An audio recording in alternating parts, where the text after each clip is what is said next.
¿Sabías que actualmente las enfermedades crónicas son la principal causa de consultas médicas, hospitalización y muerte en Chile y en gran parte del mundo? Así es, lamentablemente esta situación se debe al deterioro de los estilos de vida, especialmente por la alimentación poco saludable y sedentarismo, junto a la mayor expectativa de vida de las personas. La última encuesta nacional de salud mostró que casi la mitad de los chilenos tiene riesgo cardiovascular moderado o alto y un aumento en las enfermedades crónicas como hipertensión arterial, diabetes y sobrepeso. Por esta razón, el Centro Avanzado de Enfermedades Crónicas ACDIS, junto a Radio Atractiva FM Los Lagos, invita a toda la comunidad a revertir estas estadísticas, incorporar en nuestra vida los hábitos saludables y ser embajadores de una vejez saludable. Todas y todos podemos contribuir a prevenir las enfermedades crónicas.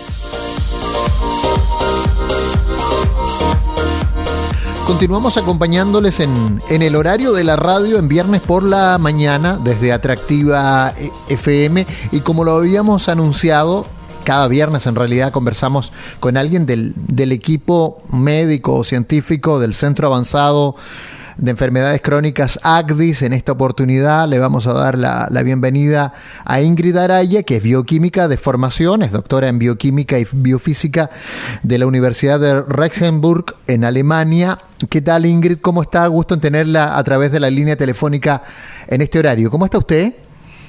Hola, muy buenos días. Muchas gracias por la invitación. Yo muy bien, gracias. Eso, pues, así da gusto, como día viernes.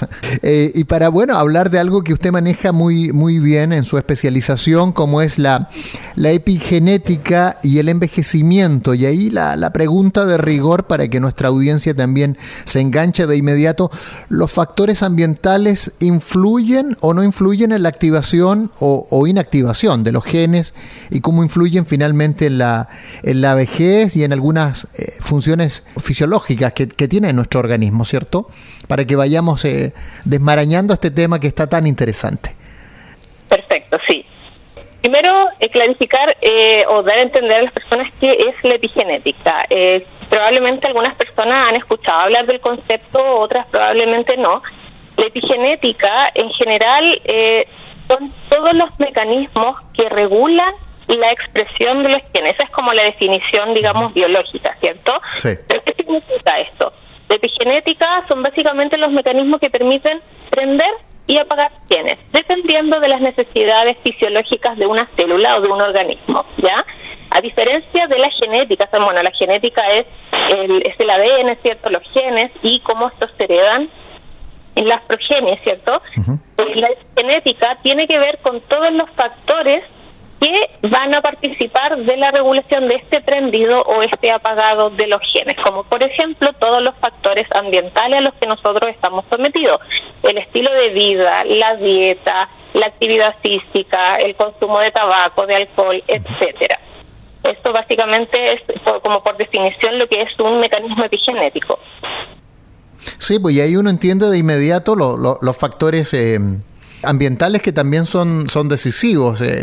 Por años hemos venido escuchando en algunas ciudades o sectores o poblaciones que producto del asbesto o de la contaminación ambiental, una serie de factores probablemente en la construcción de sus casas o en el entorno mismo donde habitan, que hacía que estas personas sufrieran en el trastornos fisiológicos con los años, ¿cierto? Particularmente cáncer u otras que fueron derivándose justamente de esta intervención de químicos, doctora. Y bueno, cuéntenos entonces ¿cuál vendría siendo la diferencia de la epigenética con la genética misma propiamente tal, que es mucho más, la hemos verbalizado mucho más en nuestras vidas? La genética, probablemente todos lo que conocemos lo que es, ¿cierto? Es básicamente, como decía, el ADN, son los genes y la herencia de estos genes. Como rasgos genéticos, por ejemplo, que nosotros heredamos normalmente de nuestros padres, está, por ejemplo, el color de ojos, características como si el cabello está rizado o no, uh-huh. O así como también algunas enfermedades que están asociadas a mutaciones específicas en la secuencia del ADN. A diferencia de ello, la epigenética son cambios en cómo se expresan estos genes, pero que no tienen que ver con cambios en la secuencia, ¿ya? Si nosotros pudiéramos imaginar, pensamos la genética como un libro, por ejemplo, que contiene información, la epigenética sería como de qué manera nuestro cuerpo es capaz de interpretar esa información. Y esta interpretación depende de la interacción de la genética con los factores ambientales que nosotros estamos sometidos. O sea, la epigenética ha participado del desarrollo de las células desde el momento de la concepción. Por ejemplo, todas las células de nuestro cuerpo no tienen exactamente la misma secuencia genética, pero ¿qué hace, por ejemplo, que una célula vaya a ser una célula cardíaca o una célula vaya a ser una célula de la piel, una célula hepática, una neurona, etcétera? Entonces son justamente estos factores epigenéticos que van a regular cuáles van a ser las funciones específicas que una célula quiere o cuáles son los genes en particular que se van a estar encendiendo en alguna célula en particular. Ya. ¿Y cuál es la relación con el envejecimiento? Hablemos directamente ahí. Me imagino que son muchas más las que se apagan, ¿o no? O muchas más las que se prenden. ¿Cómo funciona? ¿Con más encendidos o con más apagados en este caso? De cuánto más o cuánto menos, porque son múltiples los mecanismos epigenéticos que participan. Por ejemplo, hay algunos mecanismos que agregan, por ejemplo, una modificación directamente en la secuencia del ADN. Hay otros mecanismos epigenéticos que agregan o quitan modificaciones, pensémoslos como unas banderitas, en las proteínas que están asociadas al ADN, que son las llamadas histonas, ¿ya? Otros mecanismos que son los que leen estas señales. Los que leen llegan unas proteínas, por ejemplo, que revisen, aquí tenemos un grupo, una modificación en el ADN, tengo que realizar cuál función. Por ejemplo, generar una cascada de señales que va a generar una proteína en particular que tenga alguna función asociada, por ejemplo, a la generación del hambre. Por ejemplo, cuando una célula dice, el cuerpo tiene que comer, ¿ya? Entonces son múltiples las modificaciones. Lo importante, lo que se ha visto a lo largo de estos últimos años, es que los patrones globales de estas modificaciones van cambiando con la edad. A medida que envejecemos, estos mecanismos se empiezan a alterar su regulación. Entonces, un mecanismo súper estudiado hasta ahora en el envejecimiento son las metilaciones del DNA, lo que se conoce como el reloj epigenético. No sé si alguna vez has escuchado de eso. No, jamás. Son unas modificaciones, como estas banderitas que yo te comentaba, que se van perdiendo en los genes a medida que vamos envejeciendo, ¿ya? Por lo tanto, ¿qué significa esto? O sea, si se van perdiendo, significa que hay genes que se empiezan a aprender que no deberían estar prendidos durante el proceso de envejecimiento, como por ejemplo los genes que eran importantes durante el desarrollo del embrión, antes del nacimiento, ¿cierto? Que estos genes eran importantes que estuvieran prendidos en ese proceso, pero no durante el envejecimiento. Pero durante el envejecimiento, entonces, hay genes que se empiezan a prender y por lo tanto empiezan a haber enfermedades asociadas a este proceso en que hay esta desregulación de esta marca dentro del ADN, como son, por ejemplo, enfermedades asociadas como el Alzheimer, diabetes, obesidad, que a veces también viene acompañando el proceso de envejecimiento. Vale decir que estas, como le llamo, metilaciones, ¿sí? ¿El término? ¿Aló? Sí, ¿hola? Sí, que estamos con un desfase de un par de segundos en la interacción. Pero se encienden como una forma como una señal de alerta, ¿cierto? Es un poco como pasa con los fusibles en la electrónica, ¿es un poco eso? ¿O se encienden porque ya hay un desorden? Bueno, hay a nivel celular, creo que lo dijiste bastante bien, hay un desorden, entonces no hay una regulación. Entonces la célula lo que hace normalmente decide para cada momento de la vida de la célula o de la vida del organismo cuáles son los genes que tienen que estar apagados y cuáles son los genes que tienen que estar encendidos. Vale. Entonces, durante el envejecimiento hay todo un grupo de genes que deberían normalmente estar apagados y se encienden porque se pierde esta marca, esta metilación de ciertos grupos de genes. Pero esa no es la única. En general, la metilación es uno de los mecanismos que están más estudiados, pero también hay otros tipos de modificaciones. Por ejemplo, otro cambio que se ha visto asociado al envejecimiento Mira, dentro de la célula el ADN está dentro de como una estructura que se llama el núcleo, ¿ya? Y dentro del núcleo el ADN ocupa posiciones súper específicas. Cada región del ADN ocupa un lugar súper importante, o sea, el posicionamiento de donde se está ubicando es súper importante. Y hay regiones enteras, por ejemplo, que son muy, muy, muy gigantes dentro del ADN, que tienen que estar apagadas, ¿ya? ¿Que tienen que estar qué? Tienen que estar apagados. Apagados. Por ejemplo, todas estas regiones empiezan a activarse durante el envejecimiento y se pierde de alguna manera la estructura de este complejo, de este núcleo. ¿Ya? Entonces eso se ha visto que está asociado y ¿a qué conlleva esto? O sea, conlleva además que se empiezan a acumular aberraciones genéticas, empieza a haber mutaciones ya a nivel genético que están asociados o que traen consigo ciertos tipos de enfermedades como cáncer, por ejemplo, distintos tipos de cáncer, como diabetes, Alzheimer, Parkinson o todas estas enfermedades que están asociadas a la vejez. Muy bien. Sí, este núcleo vendría siendo como el dormitorio de mi hijo menor, más o menos. Es como ese caos. Sí, y eso provoca justamente de lo que estamos conversando hasta ahora con la doctora Ingrid Araya, que es parte del equipo del Centro Avanzado de Enfermedades Crónicas ACDIS, sobre la epigenética y el envejecimiento y los factores ambientales, cómo influyen también en la activación o inactivación, ¿cierto? Banderas arriba o banderas abajo, luces encendidas o apagadas de los genes, para cómo influyen en la vejez. Bueno, ¿qué importancia tiene entonces, haciendo como un resumen de la epigenética en la medicina, ¿cierto? ¿Qué importancia tiene?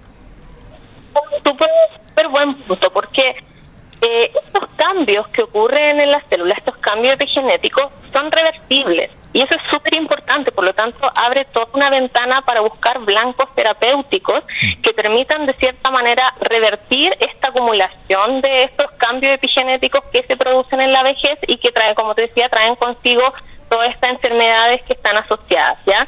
Por ejemplo, es súper importante para el desarrollo de medicina personalizada también, porque dependiendo de cada persona, cómo sea la interacción de los factores ambientales, su estilo de vida, la dieta, etcétera, van a tener cambios que van a ser específicos para esa persona.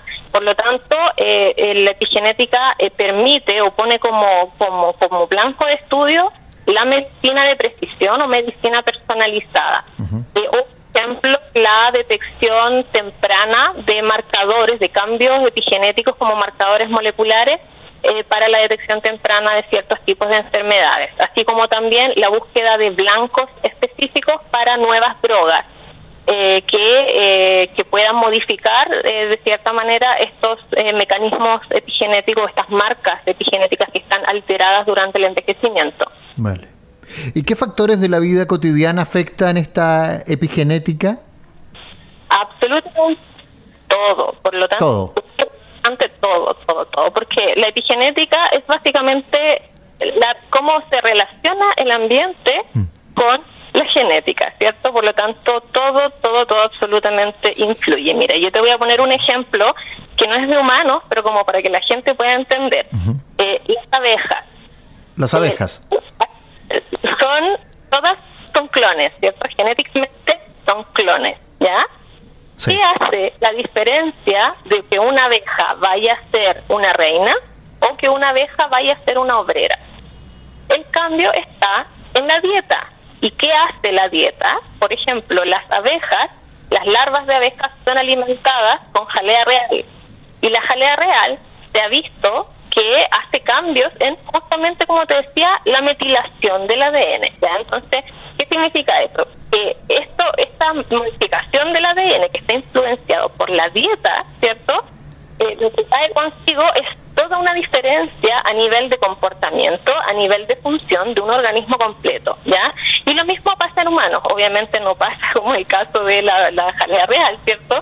Pero todos los factores a los que nosotros estemos sometidos, la dieta, el tipo de ejercicio que nosotros estemos realizando, los hábitos de fumar, por ejemplo, todo afecta a cómo finalmente van a ser estas marcas epigenéticas a lo largo de nuestra vida y, por ende, que van a afectar nuestra vejez. O sea, bueno, ahí hay muchas recomendaciones entonces que se pueden hacer para mejorar los cambios epigenéticos durante el envejecimiento. Pues dejar de fumar es uno, y ojalá a muy temprana edad, pero deben haber otros. La dieta, como decía, bueno, es sumamente importante. Se ha visto casos, por ejemplo, de la dieta durante el proceso de embarazo.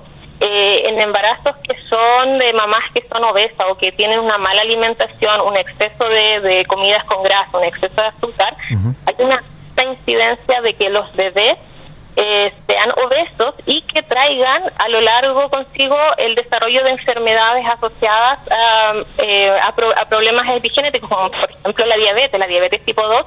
Se sabe que hay cambios epigenéticos que están involucrados en el desarrollo de esa enfermedad. Por lo tanto, sí, la mantención de una dieta saludable es sumamente importante para poder retractar la aparición de estos cambios epigenéticos de un envejecimiento acelerado, por ejemplo. Sí. Yo igual sabía y revisaba algún material que, por ejemplo, si una mujer embarazada, o sea, se fuma en el embarazo, puede incluso ser el nieto o la nieta que tenga cambios en sus células. Efectivamente, hay algunos que, estos cambios se sabe que son heredables. No todos están estudiados cómo es el patrón de cómo se hereda, pero sí claro. son que se sabe que son hereditarios. Pero ¿qué es lo importante? Que así también como son hereditarios, también pueden ser reversibles. Por lo tanto, eso es súper importante. Y ese es el enfoque que uno tiene que darle esto, que estos cambios son reversibles, por lo tanto tenemos posibilidades terapéuticas, o van a haber en el futuro buenas posibilidades terapéuticas para poder revertir estos cambios. ¿Y cómo puedo entonces ayudar a un buen envejecimiento? Llevando una vida sana, me va a decir usted, pero para que le demos a esta hora también a nuestra audiencia un buen consejo, doctora. El buen envejecimiento podemos abarcarlo desde dos puntos de vista. Primero, desde qué puedo hacer yo como individuo, y qué puedo hacer yo como individuo tiene que ver con las recomendaciones clásicas que a uno se le ha dado: tener una dieta balanceada, no consumir exceso de azúcar, evitar la obesidad, llevar ejercicio, hacer rutinas de ejercicio, ¿cierto? No fumar, evitar o consumir lo menos posible de alcohol. Esas son unas cosas, ¿cierto? Sí. Eso también desde el punto de vista de la medicina, o sea, la idea, el enfoque que se está dando ahora, como mencionaba, es esto de la medicina personalizada y el uso de estos relojes biológicos, que la idea es poder hacer detecciones de estos cambios de manera temprana y poder poner el enfoque en la detección de estos cambios mediante marcadores como por ejemplo los patrones de metilación. Ahora se sabe que se pueden detectar estos cambios mediante pruebas de sangre. Desconozco si es que ahora están siendo usados ya a nivel clínico, pero por lo menos en estudio sí se sabe que se puede detectar en sangre los niveles de metilación y de esta manera hacer análisis de predicción, por ejemplo, de la edad biológica, que no es lo mismo que la edad cronológica. Sí. Y poder prevenir, realizar tratamientos preventivos de manera personalizada. Sí. Eso está interesante igual, lo de la edad biológica versus la edad cronológica versus de la edad biológica. Con esto que hemos estado conversando con la doctora Ingrid Araya, la bioquímica de formación y doctora en bioquímica y biofísica y de la Universidad de Reichsenberg en Alemania, y como parte integral del Centro Avanzado de Enfermedades Crónicas ACDIS, que nos ha estado acompañando en esta mañana para hablar justamente de epigénica y epigenética y envejecimiento. Queremos darle las gracias, Ingrid, por haber estado, poder traer varios consejos y una explicación más aterrizada, ¿cierto?, para que nuestra audiencia pueda comprender mejor. Listo, muchas gracias por la invitación. Listo, que esté muy bien y muy buen fin de semana. Muchas gracias igualmente. Chao. Chao, chao. El Centro Avanzado de Enfermedades Crónicas ACDIS, junto a Radio Atractiva FM Los Lagos, invita a la comunidad a hacer pequeños cambios en sus hábitos y prevenir las enfermedades crónicas. Realiza mínimo 30 minutos de actividad física diaria. Limita las horas de televisión, computador o videojuegos. Evita fumar y consumir alcohol en exceso. Disminuye el consumo de alimentos altos en azúcares e hidrátate con suficiente agua. La prevención es la mejor forma de cuidar tu salud y la de tu familia.